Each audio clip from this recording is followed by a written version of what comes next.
नमस्कार दोस्तों, आप देख रहे हैं सरकारी जॉब भर्ती।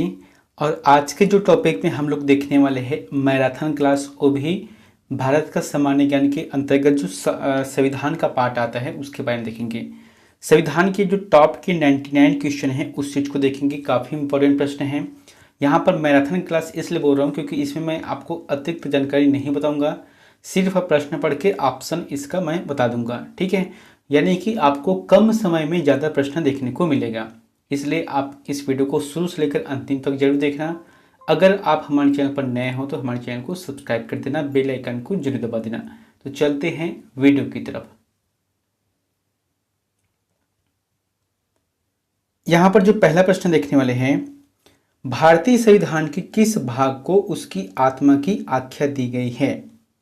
क्या बोला गया है? भारतीय संविधान के किस भाग को उसकी आत्मा की आख्या दी गई है? इसका मतलब है प्रस्तावना, क्योंकि भारतीय संविधान का जो प्रस्तावना है ना, ये जो है पूरे संविधान का निचोड़ है प्रस्तावना में। दूसरा प्रश्न है, भारत में जनप्रिय प्रभुसत्ता है क्योंकि भारत के संविधान की प्रस्तावना शुरू होती है इन शब्दों से। आप जब भी एग्जाम दिलाओ तो उससे पहले एक बार संविधान के प्रस्तावना को पूरी तरह से पढ़ लेना, क्योंकि उसके प्रारंभ में ही लिखा है हम भारत के लोग। तो आंसर आ जाएगा डी नंबर, हम भारत के लोग। संविधान को मतलब उस पर वहां लिखा हुआ है। तीसरा प्रश्न है, भारत को गणतंत्र क्यों कहा जाता है? आपको बताना है कि भारत को गणतंत्र क्यों कहा जाता है। यहाँ पर नाम से स्पष्ट है, गणतंत्र। गणतंत्र मतलब क्या होते हैं? यहाँ राज्य का प्रमुख निर्धारित अवधि के लिए निर्वाचित होता है, चाहे वह प्रधानमंत्री हो, चाहे मुख्यमंत्री हो, ये सभी क्या है? निर्वाचित होता है एक निश्चित अवधि के लिए, इसलिए इसे गणतंत्र कहा गया है। अगला है, भारत है एक। क्या बोला गया है? भारत है एक क्या है? जैसे कि हम सामान्य शब्दों में बोले तो फिर भारत एक देश है, लेकिन भारत है एक की बात आता है तो आंसर आ जाएगा धर्मनिरपेक्ष राष्ट्र है। यहाँ पर देश का कोई विशेष धर्म नहीं है, क्योंकि यहाँ पर सभी धर्मों को महत्व दिया गया है।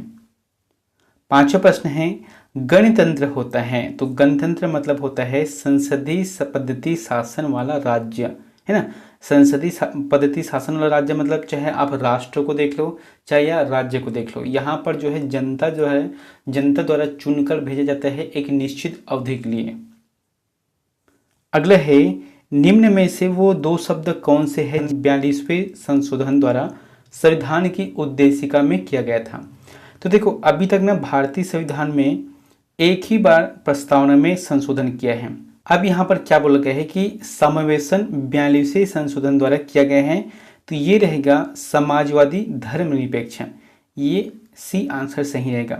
पहले ये जो शब्द है भारतीय संविधान के प्रस्तावना में नहीं था, बाद में इसे 42वें संविधान संशोधन यानी कि 1976 के तहत से जोड़ा गया है। अगला है, निम्न में से कौन सा शब्द भारत के संविधान की उद्देशिका में नहीं है? जैसे कि एक तो है समाजवादी है ना, पंथ निरपेक्ष है, प्रभुत्व संपन्न है, लेकिन लोक कल्याण ऐसा शब्द नहीं है। फिलहाल जो इसका जो आंसर आ जाएगा ये नहीं रहेगा, डी आंसर सही रहेगा। ठीक है। आठवां प्रश्न है, कल्याणकारी राज्य का उद्देश्य है। कल्याणकारी राज्य नाम से स्पष्ट है, इसका मतलब है कमजोर वर्गों के कल्याण का प्रबंध करना, क्योंकि समाज में दो लोग होते हैं, एक तो अमीर होते हैं, एक गरीब होते हैं, एक मजबूत वर्ग होते हैं, एक कमजोर वर्ग होते हैं। तो अपने को जो है कमजोर वर्ग को साथ लेकर चलना है, यही कल्याणकारी राज्य का उद्देश्य है। 9वां प्रश्न है, संविधान की प्रस्तावना में प्रयुक्त शब्द सेकुलर का अर्थ है। ये प्रश्न ना आपको देखने को मिलेगा। दोस्तों, यहाँ पर जो सेकुलर शब्द है आप देखना, कभी भी न्यूज चलता है उसमें बार बार आता है सेकुलर। तो सेकुलर मतलब होता क्या है कि सभी नागरिकों को धर्म एवं उपासना की स्वतंत्रता। अगर आप हिंदू हो तो आप अपने धर्म का उपासना कर सकते हो, पूजा अर्चना कर सकते हो। अगर आप मुस्लिम हो तो आप अपने धर्म के हिसाब से इसमें जो भी करना है वह कर सकते हो। इसलिए कहा गया यहाँ पर सेकुलर शब्द का अर्थ है यही होता है, ए नंबर सही रहेगा। 10वें नंबर का प्रश्न है, शब्द धर्मनिरपेक्ष भारत के संविधान की प्रस्तावना में जोड़ा गया इसके विषय में निम्न कथनों में से कौन सा सही है। जैसे कि धर्मनिरपेक्ष शब्द को ना बाद में जोड़ा गया है, इसके लिए क्या क्या सही है आपको देखना है। जैसे कि पहला क्या बोला गया है, वर्ष 1976 में जोड़ा गया है। दूसरा है देखो ये जो बात सही है, ठीक है, 1976 में इसे जोड़ा गया है। दूसरा है 44वें संविधान संशोधन द्वारा जोड़ा गया, तो ये जो है गलत है। 42वें संविधान संशोधन द्वारा जोड़ा गया है, तो ये भी बात सही है। चौथा है यह मूल प्रस्तावना में था, तो मूल प्रस्तावना में नहीं था, इसका आंसर गलत रहेगा। ठीक है, तो कुल मिलाकर 1 और 3 सही रहेगा, यहाँ पर बी आंसर सही है।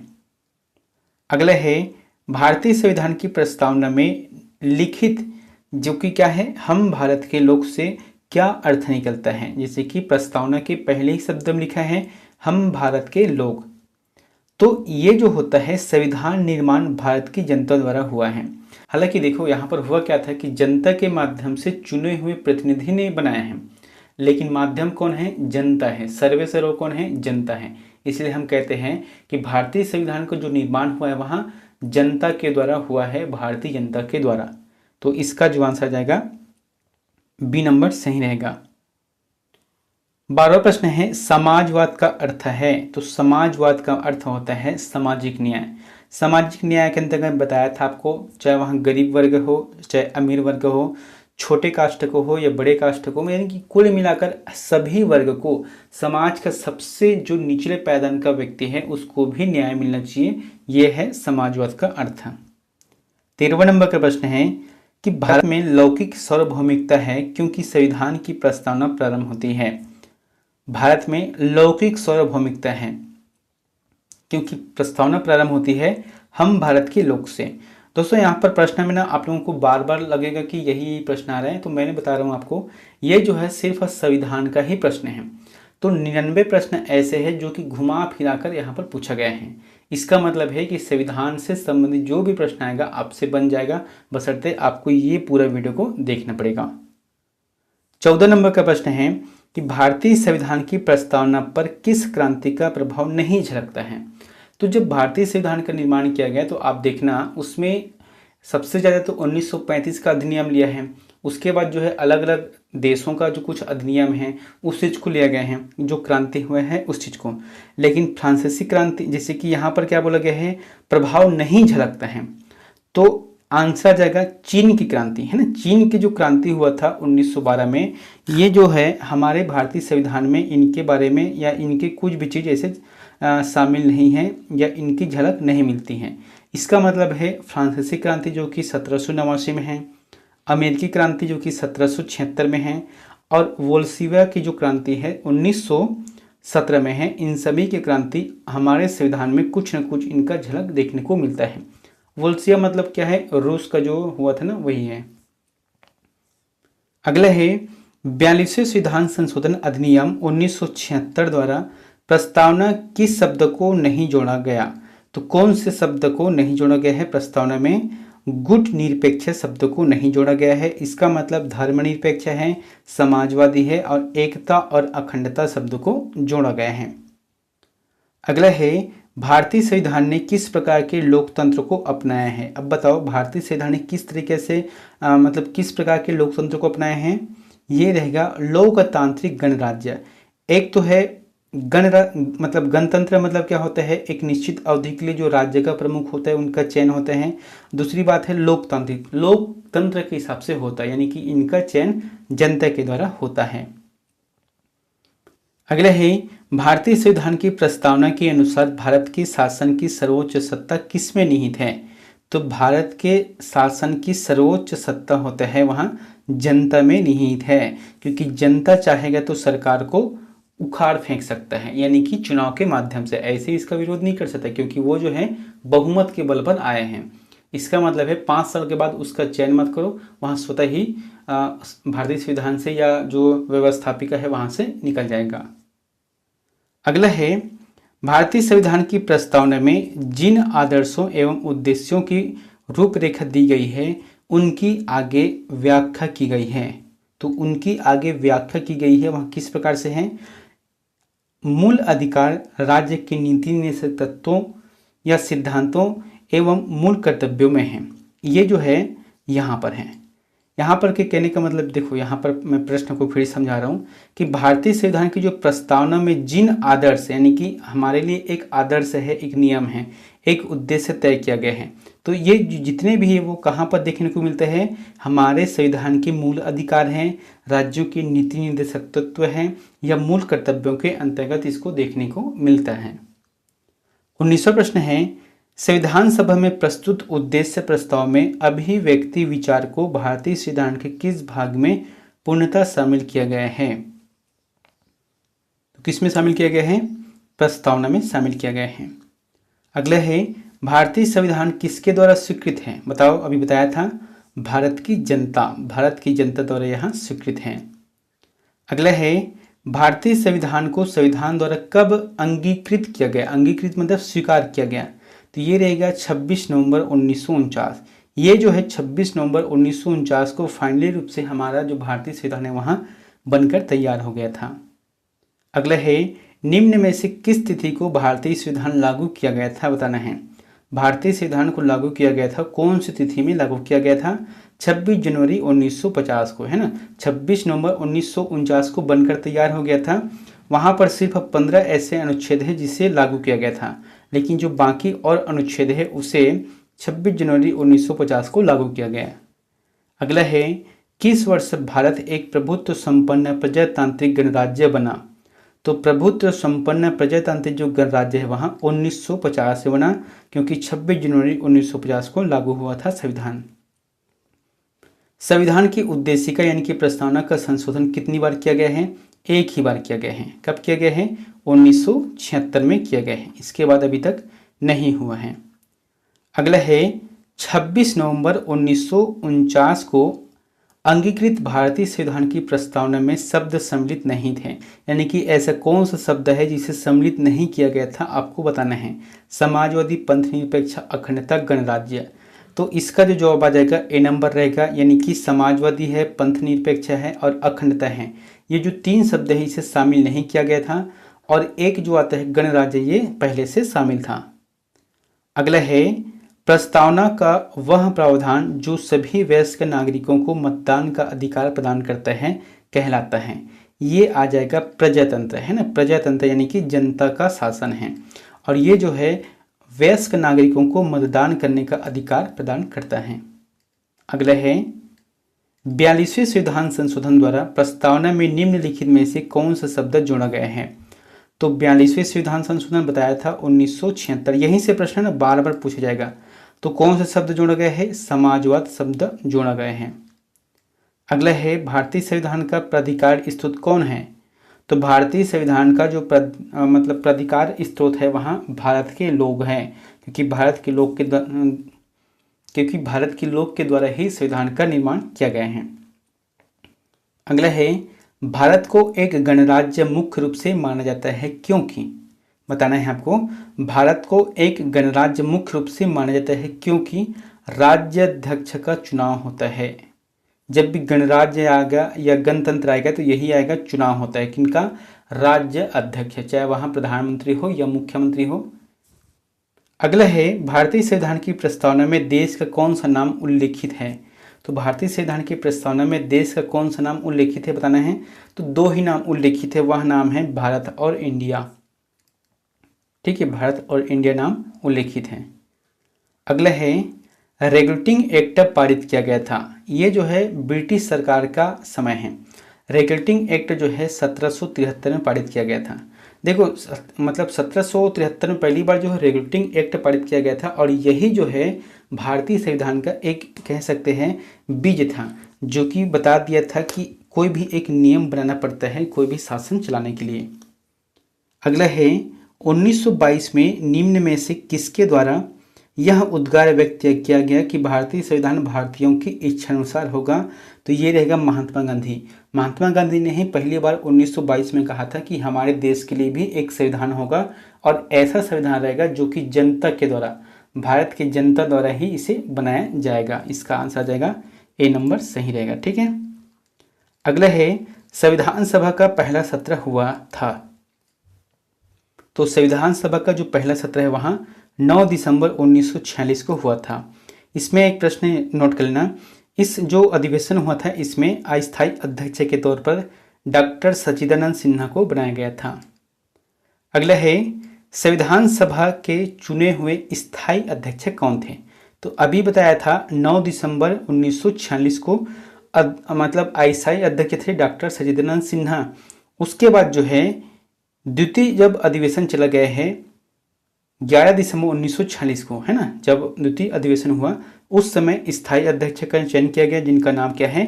डॉक्टर राजेंद्र प्रसाद रहेगा। अगला है भारतीय संविधान सभा की प्रारूप समिति के अध्यक्ष थे। तो भारतीय संविधान सभा के प्रारूप समिति के अध्यक्ष कौन थे? डॉक्टर BR अम्बेडकर, यानी कि डॉक्टर भीमराव अम्बेडकर सही रहेगा। अगला है भारतीय संविधान को अपनाया गया। तो हमारे जो भारतीय संविधान है इसे अपनाया गया, कब अपनाया गया? मतलब किसके द्वारा अपनाया गया? संविधान सभा द्वारा। क्योंकि देखो एक संविधान सभा का गठन किया गया था और इन्हीं के माध्यम से ही संविधान का निर्माण हुआ है।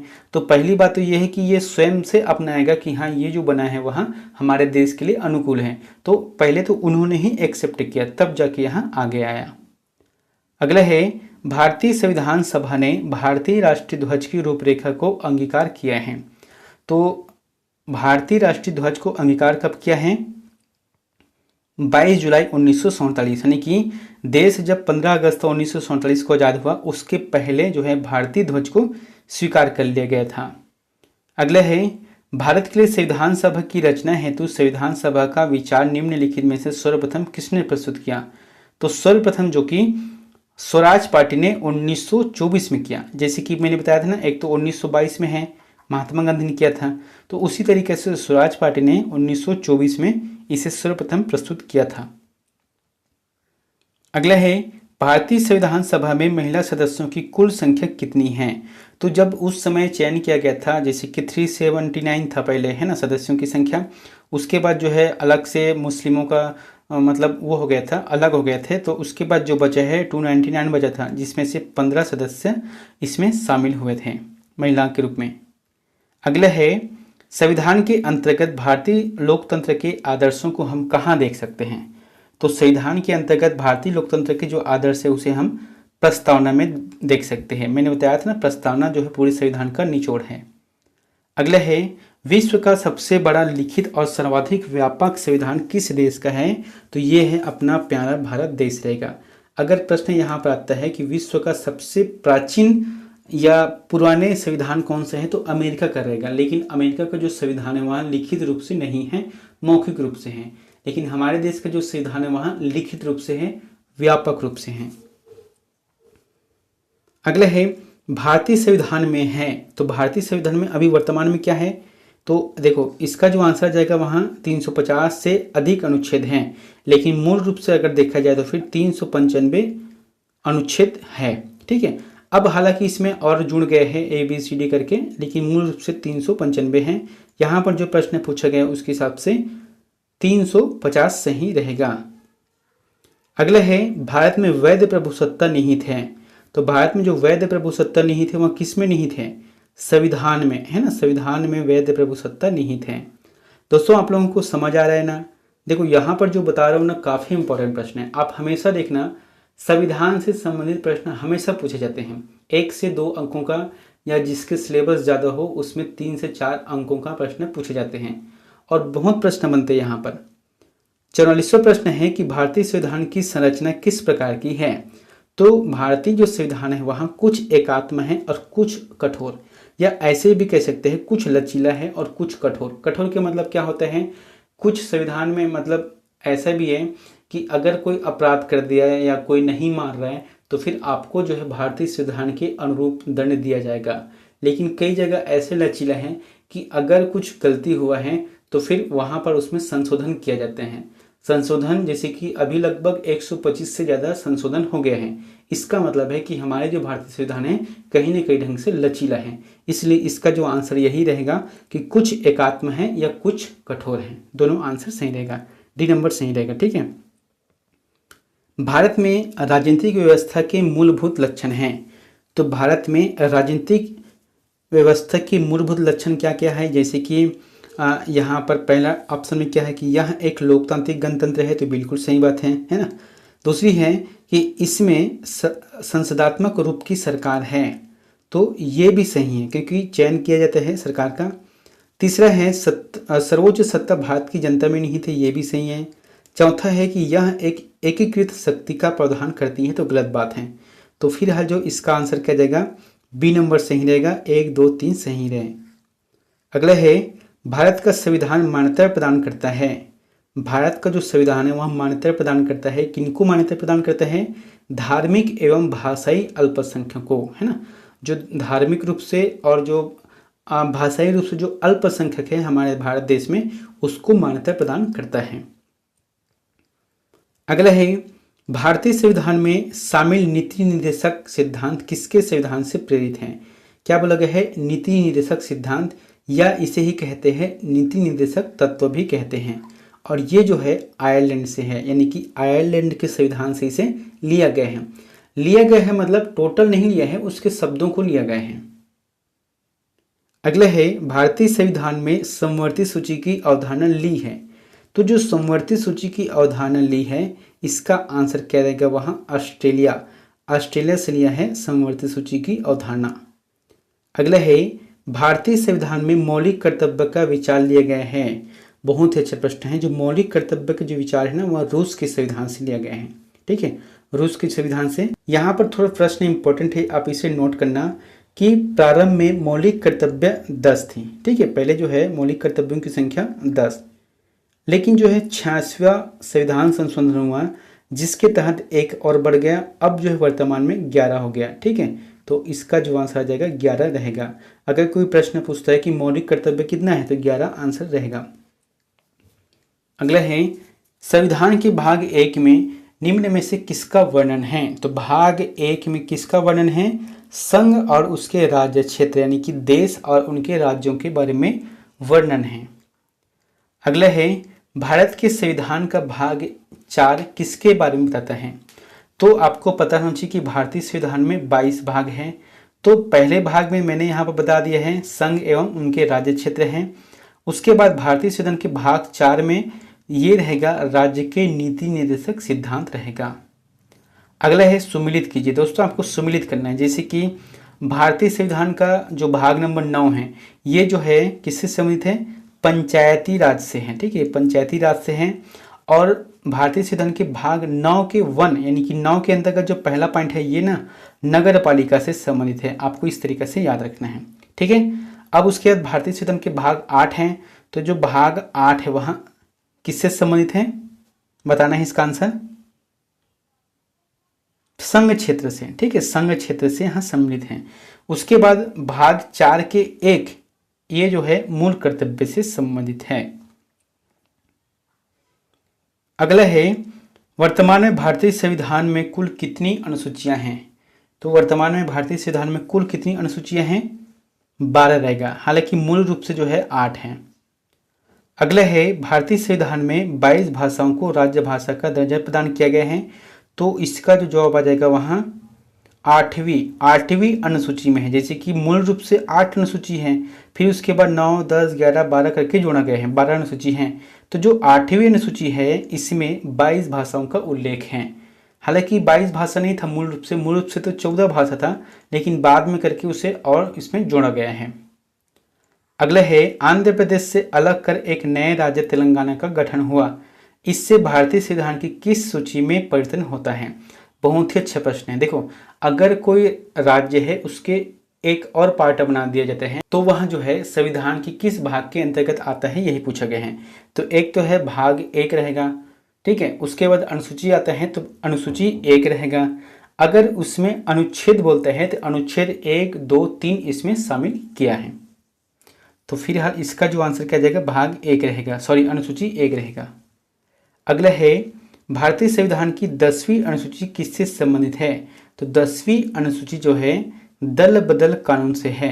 दल बदल कानून मतलब क्या होता है कि आप विधायक चयन हो गए, विधायक चयन होने के बाद आप फिर से किसी दल में जा रहे हो, फिर वहाँ से उठकर आप किसी दल में जा रहे हो, तो इसको मान्य देना है कि नहीं देना है, ये इसी से संबंधित है। अगला है भारतीय संविधान की 11वीं अनुसूची संबंधित है। तो 11वीं अनुसूची जो है पंचायती राज से संबंधित है। ठीक है, पंचायती राज से संबंधित है यहाँ। अगला है भारतीय संविधान में 9वीं अनुसूची परिवर्धित है। तो 9वीं अनुसूची परिवर्धित है वहाँ किससे है? प्रथम संशोधन से। पहली बार जो है 1951 में हुआ था संशोधन, यहाँ पर है, ठीक है। अगला है भारत के संविधान के किस अनुसूची में विभिन्न राज्यों में अनुसूचित क्षेत्रों के प्रावधान और नियंत्रण के लिए विशेष उपबंध है? तो ये जो विशेष उपबंध है वहाँ 5वीं अनुसूची के अंतर्गत दिया गया है, ठीक है। 5वीं अनुसूची में कुछ जैसे कि ST/SC जो क्षेत्र है, कुछ राज्यों के बारे में, उनके बारे में नियंत्रण है और उनके लिए कार्यक्रम का व्यवस्था किया गया है, यानी कि उनके बारे में सब चीज़ इसमें जानकारी मिल जाएगा। अगला है भारतीय संविधान के किन अनुच्छेदों में नागरिकता संबंधी प्रावधान हैं? तो कौन से अनुच्छेदों में नागरिकता संबंधी प्रावधान हैं? ये रहेगा अनुच्छेद 5 से लेकर अनुच्छेद 11 तक के बीच में है। अगला है भारतीय संविधान के किस अनुच्छेद में प्रेस की स्वतंत्रता दी गई है? काफ़ी इंपॉर्टेंट है प्रेस की स्वतंत्रता।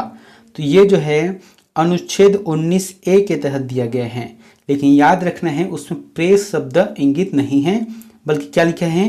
बोलने की स्वतंत्रता। और बोलने की स्वतंत्रता कहाँ पर होता है? प्रेस में होता है, इसलिए इसे दिया गया है। अगला है राज्य सरकारों को ग्राम पंचायत के गठन का निर्देश देता है। तो राज्य सरकार जो है ग्राम पंचायतों का गठन कर सकता है, ये जो है अनुच्छेद 40 के तहत है। अगर कोई जनसंख्या नहीं है, यानी कि योग्यता नहीं है उस ग्राम पंचायत के लिए, तो 2 से 3 गांवों को मिलाकर एक ग्राम पंचायत बनाया जाता है। अगला है संविधान के किस अनुच्छेद में धन विधेयक की परिभाषा दी गई है? काफ़ी इंपॉर्टेंट है। धन विधेयक की जो परिभाषा है वहाँ अनुच्छेद 110 में दिया गया है। अगला है भारतीय संविधान का निम्न में से कौन सा अनुच्छेद भारत के राष्ट्रपति में अध्यादेश जारी करने की शक्ति प्रदान करता है? तो भारत के राष्ट्रपति को जो अध्यादेश जारी करने का शक्ति प्रदान करता है वहाँ अनुच्छेद 123 रहेगा, ठीक है। आप इसे नोट जरूर करना, काफ़ी इंपॉर्टेंट है। एक चीज़ और याद रखना कि राष्ट्रपति अनुच्छेद 108 के तहत लोकसभा और राज्यसभा का संयुक्त सत्र बुला सकता है ना। तो संयुक्त सत्र बुला सकते हैं और ये संयुक्त सत्र का जो अध्यक्ष काम करता है वहाँ लोकसभा के स्पीकर करता है।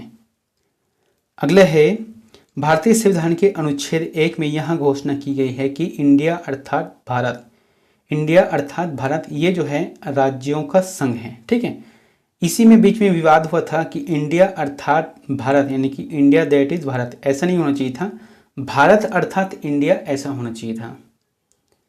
अगला है निम्न में से भारत का एक केंद्र शासित प्रदेश नहीं है, जैसे कि चंडीगढ़, त्रिपुरा, पुदुचेरी है, लक्षद्वीप है। इसमें से त्रिपुरा जो कि राज्य है और बाकी केंद्र शासित प्रदेश है, यूनियन टेरिटरी है। अगला है 2000 में बने नए राज्यों में से एक नहीं है। तो देखो जब भारत में अनेक राज्यों का जब जैसे कि कई बड़े राज्य है जिसे अलग करके एक नया राज्य बनाया गया था, जिसमें 2000 के सन में है ना, तो 3 राज्यों का उदय हुआ था। वो कौन कौन से 3 राज्य हैं? छत्तीसगढ़ है, उत्तराखंड है, झारखंड है, लेकिन तेलंगाना नहीं है। तो आंसर आ जाएगा तेलंगाना, क्योंकि तेलंगाना जो है 2 जून 2014 को निर्माण किया गया है। अगला है प्रथम भाषाई राज्य किसे बनाया गया था? तो प्रथम भाषाई राज्य आंध्र प्रदेश को बनाया गया था 1953 में। हालांकि जो है भाषाई आधारित जो एक गठन किया गया था ये जो है 1955 में गठन किया गया था। अगला है भारत का संविधान भारत को कैसे वर्णित करता है? तो भारत का संविधान भारत को कैसे वर्णित करता है? राज्यों का संघ के रूप में वर्णित करता है। अगला है भारतीय संविधान के अनुच्छेद 17 में उपबंध किया गया है। तो ये प्रश्न काफ़ी इंपॉर्टेंट है। अनुच्छेद 17 जो है अस्पृश्यता उन्मूलन का है, यानी कि जो छुआछूत का भेदभाव है इसमें दिया गया है, इनके हिसाब से है। अगला है वर्तमान में भारतीय संघ में राज्यों और केंद्र शासित प्रदेशों की संख्या क्रमशः कितनी है?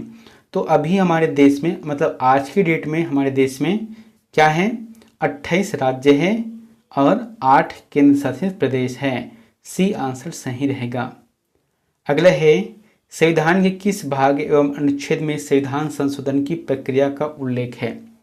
संविधान के किस भाग में अनुच्छेद मतलब भाग एवं अनुच्छेद में जो संविधान संशोधन करना है, इनकी जो प्रक्रिया है वहाँ भाग नंबर 20 में है, और अनुक्रमांक यानी कि अनुच्छेद अगर बात की जाए तो फिर 368 सही रहेगा। अगला है भारतीय संविधान में संशोधन होता है, तो भारतीय संविधान में अगर संशोधन करना है तो किसके हिसाब से है, अनुच्छेद 368 के हिसाब से है, जो कि भाग नंबर 20 में है। ठीक है। अगला है संविधान संशोधन कितने प्रकार से किया जा सकता है, बताना है। भारतीय संविधान में जो संशोधन होता है वह कितने प्रकार से किया जा सकता है, तो इसको मतलब इसका जो आंसर आ जाएगा वहाँ बी नंबर सही रहेगा। 3 प्रकार से किया जा सकता है। ठीक है। एक तो है साधारण बहुमत के हिसाब से, एक विशेष बहुमत के हिसाब से, और एक अलग रहता है, यानी कि कह सकते हैं विशिष्ट बहुमत के हिसाब से होता है। अगला है संविधान में संशोधन नहीं किया जा सकते, यानी कि भारतीय संविधान में अगर संशोधन है तो उसमें अगर करना चाहे तो नहीं किया जा सकता, आपको बताना है। जैसे कि लोकसभा व राज्यसभा के साधारण बहुमत से ये तो संशोधन किया जा सकता है। दूसरा है संसद सदस्यों के 2/3 बहुमत से, इससे भी संविधान संशोधन होता है। या तीसरा है संसद सदस्यों के 2/3 या राज्यों के 1/3 बहुमत से होता है, तो इससे भी संशोधन किया जा सकता है।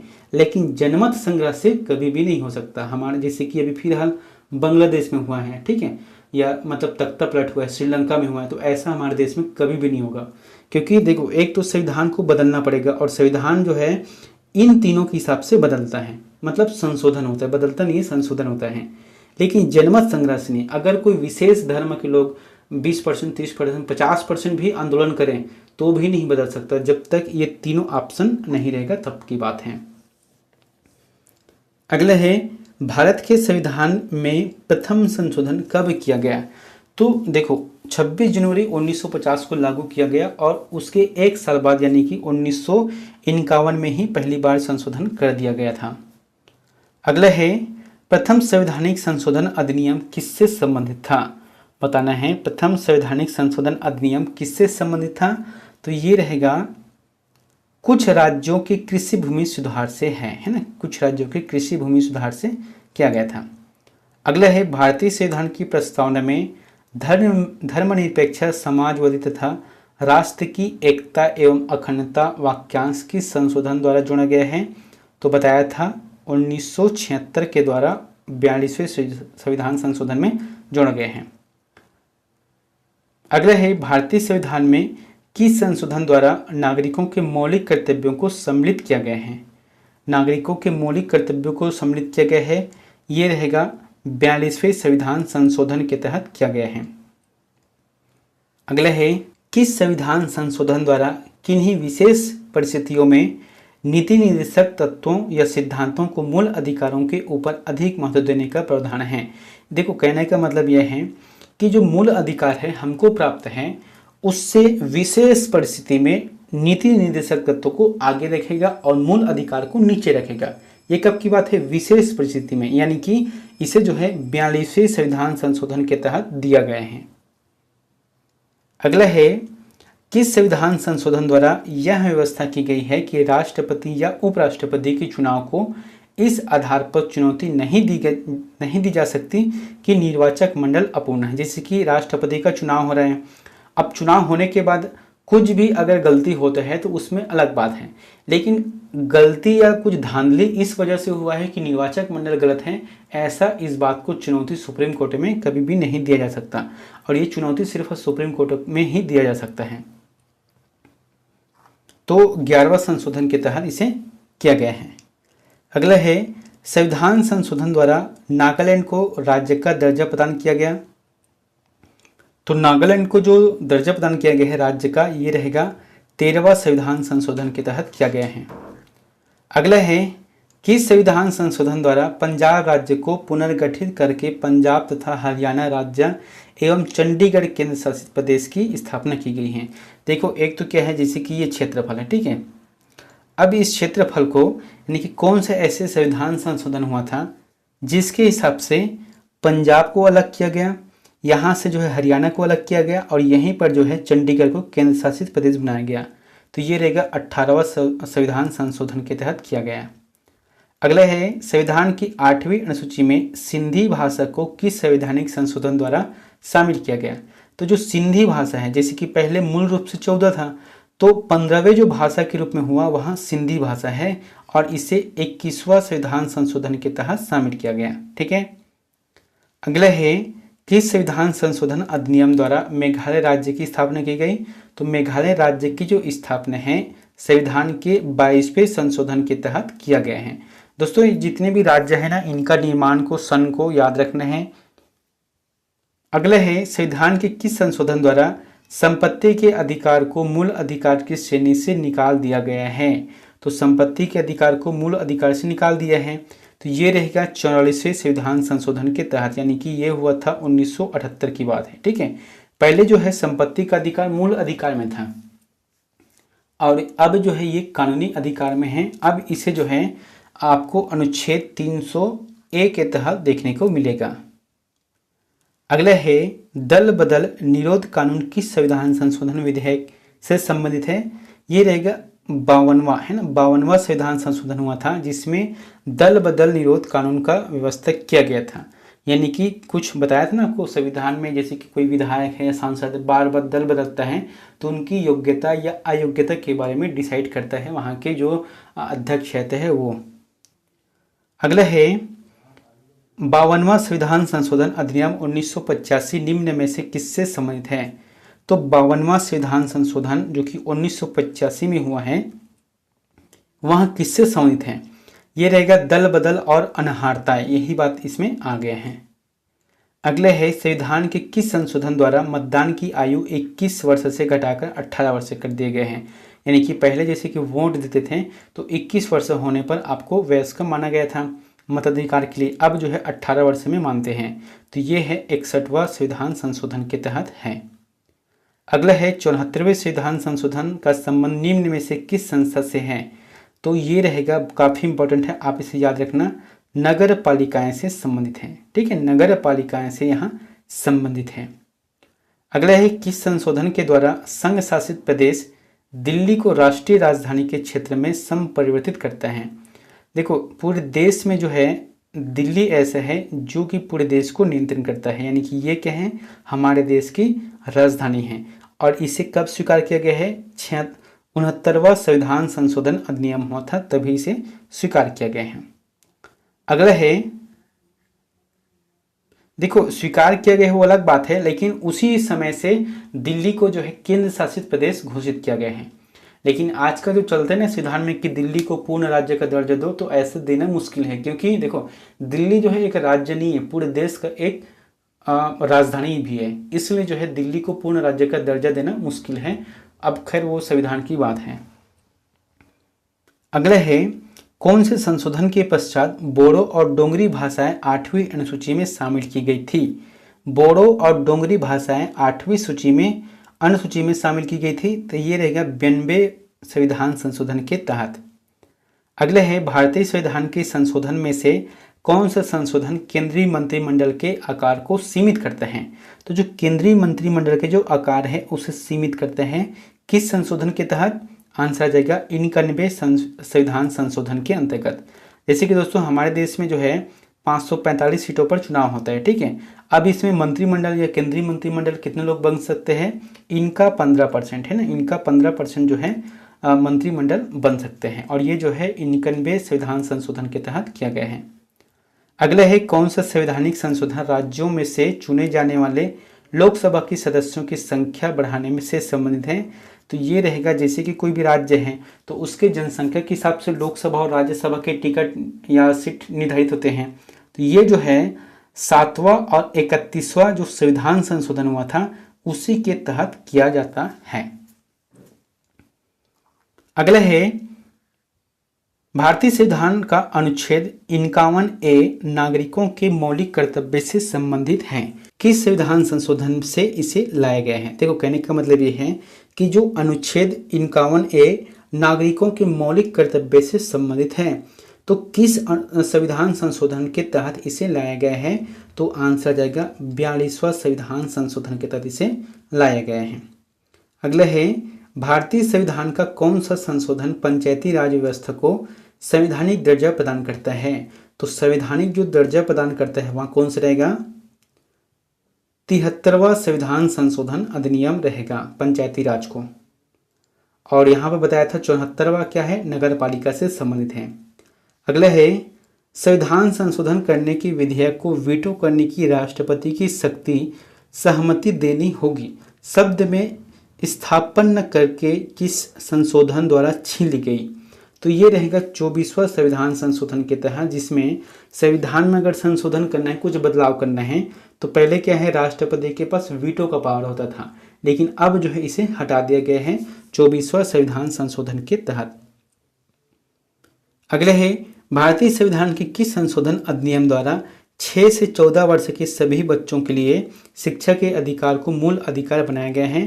तो देखो अभी जैसे कि हम लोग पढ़ते हैं ना, 6 वर्ष से 14 वर्ष तक के बच्चे क्या करते हैं, निःशुल्क पढ़ाई करते हैं और इसे पास भी करने रहते हैं लगभग 8वीं तक से। तो इसे क्या बोला गया है, शिक्षा का अधिकार दिया गया है। तो ये किस संविधान संशोधन के तहत है, 86वां संविधान संशोधन के तहत इसे स्वीकार किया गया है। दोस्तों अंतिम का प्रश्न आप लोगों के लिए होमवर्क है, तो इसका आंसर में जरूर कमेंट बॉक्स में जाकर जरूर बताएं। दोस्तों आप लोग जो है वीडियो तो देखते हो, लेकिन इसका आंसर में कमेंट बॉक्स में जाकर नहीं बताते, तो ये जो है गलत है। कम से कम आपको सही हो या गलत हो, आंसर तो जरूर देना चाहिए। 99 नंबर का प्रश्न क्या है कि भारत के संविधान में 9वीं अनुसूची किस संशोधन अधिनियम द्वारा जोड़ी गई है। एक तो मूल रूप से कितना था, 8 अनुसूची है। अब ये 9वीं अनुसूची जो जोड़ा गया है वहाँ किस संशोधन के तहत जोड़ा गया है। तीसरा संशोधन अधिनियम है कि चौथा संशोधन अधिनियम है कि पहला संशोधन अधिनियम है या 6वां संशोधन अधिनियम है। तो इन चारों में से जो भी आंसर आपको सही लगता है तो प्लीज़ हमें कमेंट बॉक्स पर जाकर जरूर कमेंट करें। मिलते हैं नेक्स्ट वीडियो में एक नई जानकारी के साथ। Thank you.